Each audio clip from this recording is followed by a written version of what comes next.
Oy, galingan yung bumoto, nakakaloka. Yung lineup ng mga ano.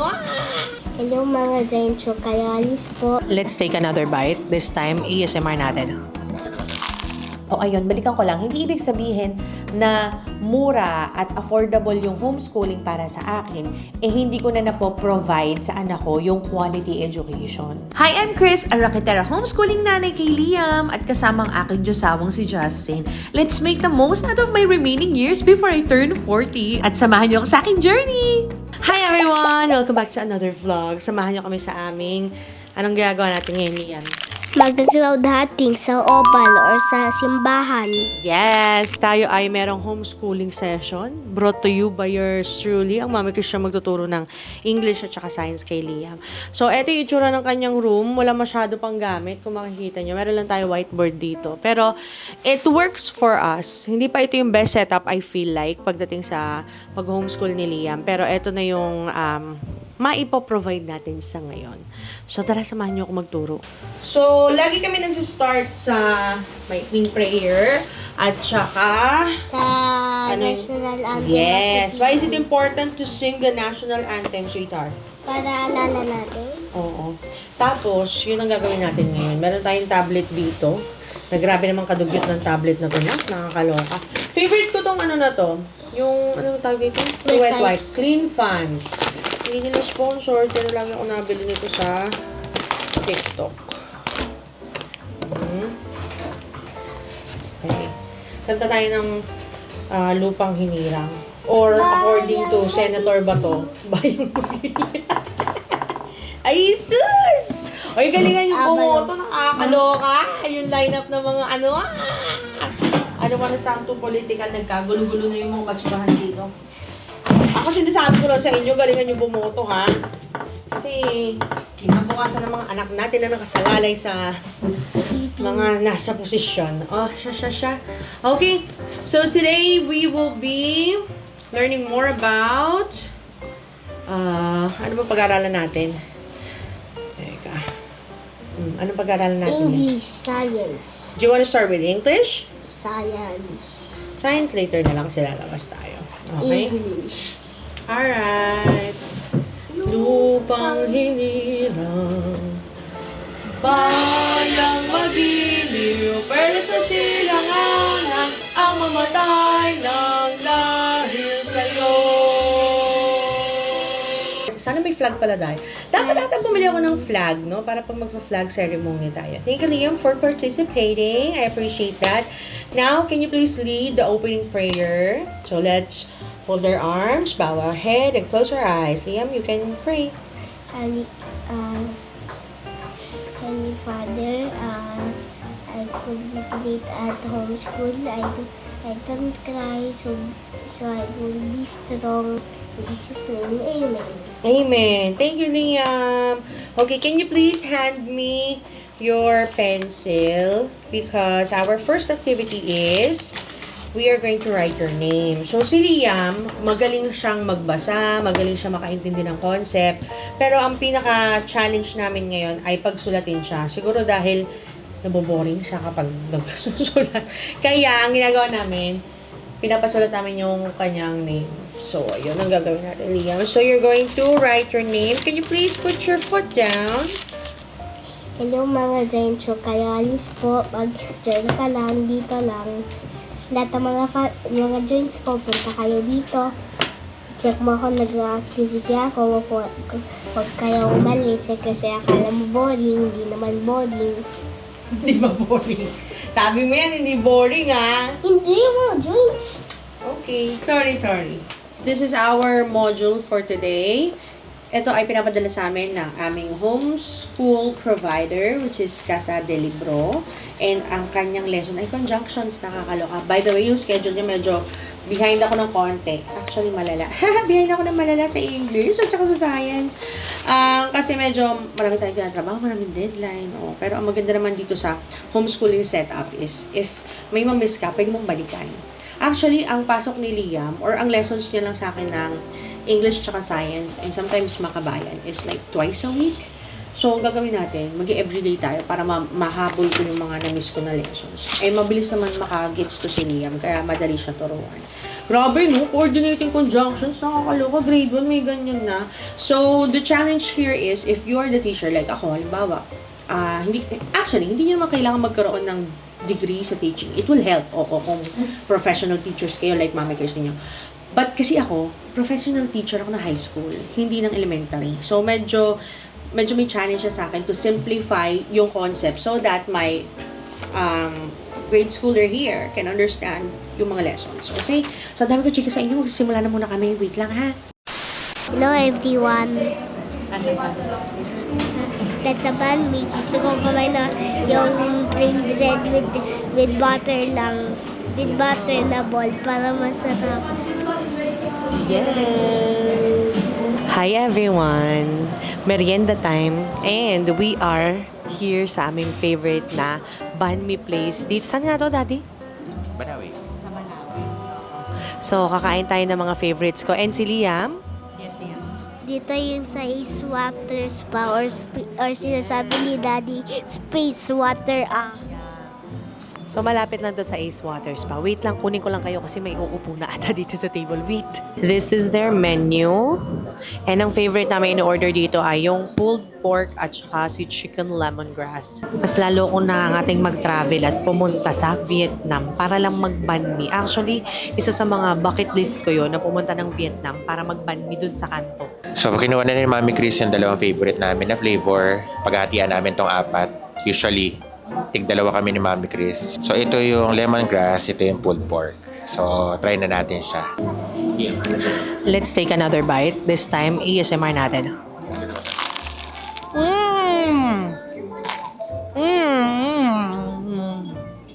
Tikman natin. Well, actually, natikman ko na. Nakagatong ko na kanina. So, ito. Wow. Lalagay tayo ng butter sa mga bread na ito. Masarap kapag may butter. Wow, sarap naman. Kuha ka lang na isang slice.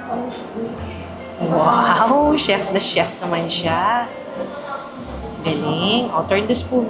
Yeah. You want to add a little bit of the liver spread? No thanks, I love it with butter. Just butter? Okay. Taday! Here's how you make butter bread. Ay, si Mark. Uy, sarap. Tayo po ay mag-uusap na magkano nga ba ang nagastos at ginagastos namin sa pagpapa-homeschool kay Liam. Pero okay lang ba sa inyo na maglagay ako ng toning pad? Wala naman kayo magagawa. Hawiin ko lang yung bangs ko, nakakaloka. Mahaba na naman siya. Nagputol ako ng bangs ng nakaraang araw. Ayan! Oh, that looks better, right? Yung gagamitin ko na toner pad is this one. Ay, siya, focus. Mag-focus ka, Frenny. Ayun. From Mediheal. Sana okay pa to, no? Kasi nung huli ko tong ginamit, medyo matagal na. O, maglalagay lang ako ng mga toning pad. Pwede nyo siya i-ganon. Ayun. Pwede mo siyang i-stretch out na ganon. Whew, that feels nice. Medyo madabi-dabi pa pala siya. Pa tayo ng mga 2 pa or 3 pa. For your information, ang Mami Chris ninyo ay isang full-time Rakitera mom. Oo. Which is a blessing, to be honest. Thank you, Lord. Kasi ako po ay madalas work from home. Tapos, homeschooling mom pa ang Mami Chris nyo. Yun ang pinaka-setup ko. So, ang homeschool provider namin ay Casa de Libro. And hindi ko sure if... Kasi ang daming nagtatanong, okay ba sa kanila? Okay ba sa ganun? Okay. Ang daming nagtatanong ng recommendations. I'm gonna be honest with you, ha? Kasi first time pa lang naman namin. Talagang napakaingin naman ng aso sa... Hakahalo ka! First time pa lang namin kasing nag-homeschool. So, wala pa akong pagkukumparahan, kumbaga. So, hindi ko masabi kung sila na yung the best. Pero, safe to say, sa ngayon, nag-work naman kung ano yung setup namin. Lugi ba ako sa ilong? Lugi tayo sa ilong, friend. Kasi dry yung ilong ko. Ayan. I hope you can still take me seriously despite of how I look. Pero, we are still open na makatry ng ibang homeschool provider. So, kung meron kayong marirecommend, okay, mahiya, comment nyo na po yan, ladies and gentlemen. O, edi, ayun na nga. Magkano ba yung tuition fee ni Liam? Inabot ng halos nasa 15. Nasa 15,000 yung binayaran namin initially for the entire year na yun Yun na yung tuition fee niya. And sayang yung nilagay ko sa ilong ko, tsaka sa labi ko. Ay, sa labi. Sa baba ko. Pero ayan, kiss-kiss ko na lang whatever is left. Medyo natuyo-tuyo naman na siya. So, ayun, nakabalik tayo dun sa sinasabi ko. Nasa 15,000 yung initial payment.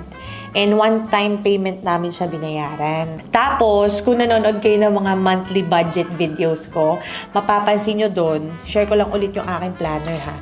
Ayan, ito yung itsura ng planner na ginagamit ko. Ching! O ha, kikita nyo ba? Banda dito sa part na to.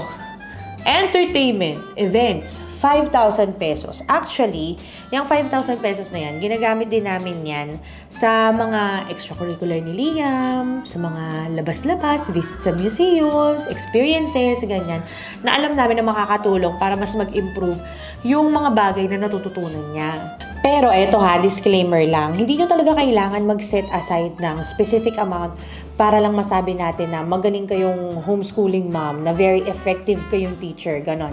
Hindi kailangan na every month meron kayong quota na ito dapat yung mga experiences, ito yung mga lugar na napupuntahan ng anak ko, lalo na at homeschooled siya, ganyan. Okay? Optional lang yung mga bagay na ganun. So, totoo lang, pwede nga maging pencil or pen and paper lang, as long as nagagawa mo at naituturo mo yung mga dapat matutunan ng anak mo. Ako lang naman to. Oo, kasi ang hirap minsan magkwento sa mga bagay na ganito kasi ang daming opinion ng iba, lalo na sa opinion ko din, yun ang kinagandahan kasi ng homeschooling.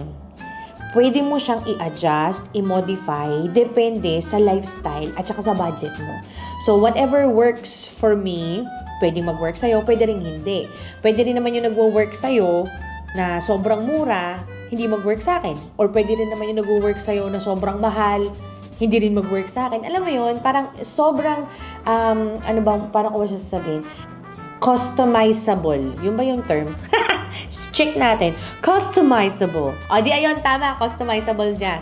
Depende na lang talaga sa kung ano yung needs ng anak, nung estudyante, at saka kung ano yung kayang i-provide nung mga magulang. Okay? So, ayun, balik tayo sa usapan natin. So, yung mga napapanood ninyo, lalo na sa mga budgeting videos ko, mapapansin siguro nung iba sa inyo, or some of you may think or feel or say na, Mami Christine, itipid mo ba si Liam? Bakit ang liit lang nung amount na nakalaan sa education niya? Bakit sobrang mura? Again, that's what... nahirapan akong magsalita. Ano ba yan? Parang ako nagdi-defend sa harap ninyo. Hindi. Actually, kasi sobrang mura nga talaga niya. Sobrang affordable niya. Sobrang abot kaya niya. Na gusto ko siya ulit gawin next year. Alam niyo yun? Na parang sinasabi ko kay Daddy Justin, siguro kung mga ganitong klase lang yung mga gagastos natin, tapos ganitong klase ng quality education na magbibigay ko sa anak ko, ay, willing akong gawin to hanggang graduate siya ng high school. Pero syempre, yung talagang ako yung teacher, feeling ko aabot tayo ng mga hanggang grade 6 ako yung teacher. And then, grade 7 hanggang makagraduate siya ng high school, baka kaya niya na on his own, ganon. Okay, so lumalayo na tayo sa topic. Balik nga tayo sa pinag-uusapan natin. O ayun, balikan ko lang. Hindi ibig sabihin na mura at affordable yung homeschooling para sa akin, hindi ko na napo-provide sa anak ko yung quality education. Bagamat sobrang mura niya at affordable, I'm gonna be honest with you, sa oras at saka sa effort kasi singilin. Kaming dalawa ni Daddy Justin nyo, ang teachers ni Liam. Si Daddy Justin nyo, siya yung tipo ng pen paper. Ganun-ganun klaseng teacher siya. Hindi niya kailangan ng mga maraming pasabog and all that. Pero kasi si Mami Chris nyo, ako, ginagawa ko rin kasing laro yung pagtuturo kay Liam. Hindi lang kami nakaupo, tapos nagtuturo ako, tapos nagsusulat siya. Hindi lang siya ganun. Kapag ako yung nagtuturo, ang dami kong preparation. Kailangan may pakanta, may pasayaw, kailangan may clay na minomold kami, kailangan may nahahawakan siya, natitikman, naaamoy. Kailangan yung 5 senses niya stimulated. Parang ganun. Kaya, kung tutuusin, pag ako yung nagtuturo, sobrang daming preparation bago yung actual na class niya. O, di ba ang saya? Yun yung sinasabi ko sa inyo. Pero don't look at it as a bad thing. Kasi nga naman, sabi ko nga sa inyo kanina, di ba?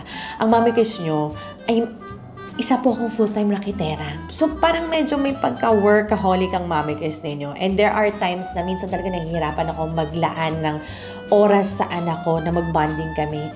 Kaya minsan, ginagawa ko na lang ding excuse. Excuse talaga. Hindi. Siguro, this is me working smart. Di ba? I can hit 2 birds with 1 stone. Nakapagturo na ako, nakapag-bond pa ako sa anak ko. Kaya nga ginagawa ko siyang parang naglalaro kami. Ganun. And very effective kasi napapansin ko na sa mga normal na activities ni Liam daily, kapag may narinig siya na term na pinag-usapan namin or may nakita siyang situation na ito yung ginamit namin example, naaalala niya yung mga lessons. Ayun. Anyway, so ayun lang. Yun lang yung mga gusto kong sabihin. I'm at a point right now na nag-iipon ako ng mas malaki pang budget for extracurricular activities kasi nagsiswimming pala si Liam ngayon. And last 10 classes na lang niya yung nabayaran ko. Hindi ko pa alam if magtutuloy-tuloy pa kami sa swimming classes niya or magsaswitch kami ng ibang sport, kung magsasoccer ba siya or magta-taekwondo. Andun kami sa punto na yon. At saka iniisip ko rin na mag-introduce ng instrument na magpag-aaralan niya. Maybe matuto siyang magpiano, o 'di ba? So, medyo sabi ko nga sa inyo, first time pa lang namin, ginagamay pa lang namin yung mga bagay-bagay. And gagawa ko ng update video ng ating homeschooling chikahan, just in case may questions kayo, no? At saka kung meron ako mga bagay na binago, mga bagay na dinagdag, babalikan ko kayo ulit. But for now, ito lang muna yung mga share ko sa inyo na mga information.